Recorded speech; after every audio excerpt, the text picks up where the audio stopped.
I'm Amanda Critchlow and I make felt. I'm here at the Wilderness Gathering. I've been teaching a masterclass on how to make a felt pouch, which is like this. Just a simple pouch, there's no seams, it's all in one piece, and it has a button attached to it and then a slit in the felt. The way we do that is we take the fleece from the sheep and we card it. So here's some fleece. This is called North Country Mule, and you put it on the carders,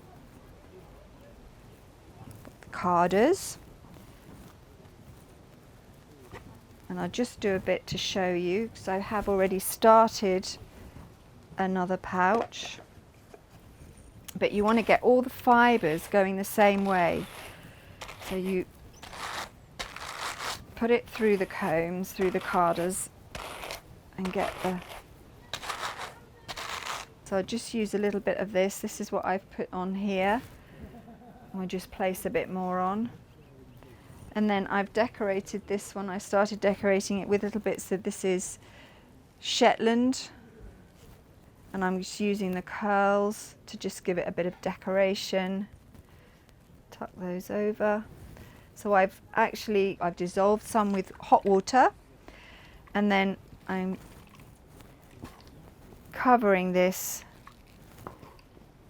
getting it all wet. And then we put some more bubble wrap on and we press the air out, get the fibers to talk to each other, to meet each other.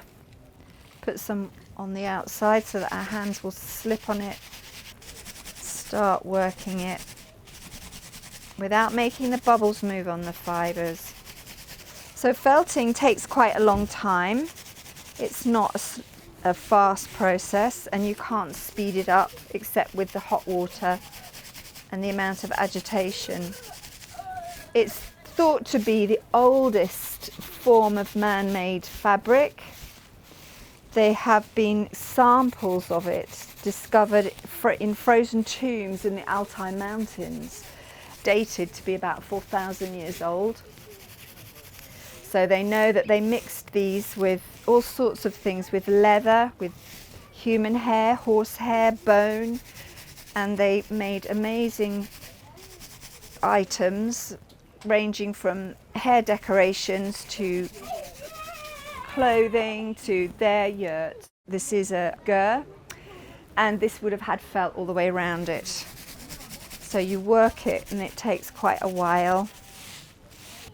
Turn it over. So different sheep's fleece is suitable for different things. There's Gotland, which is really long curls.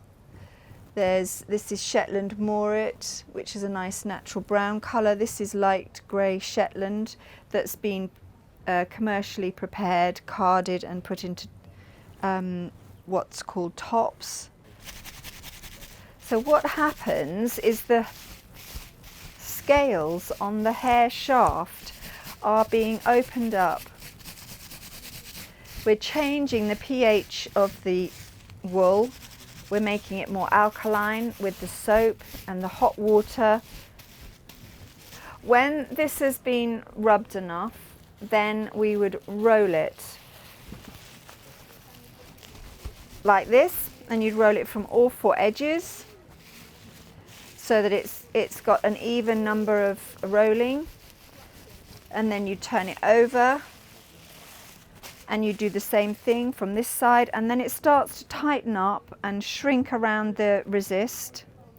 I will then be cutting it out up the sides, flatten it out, and then get my hands in and rub it. So I've taken the plastic resist out.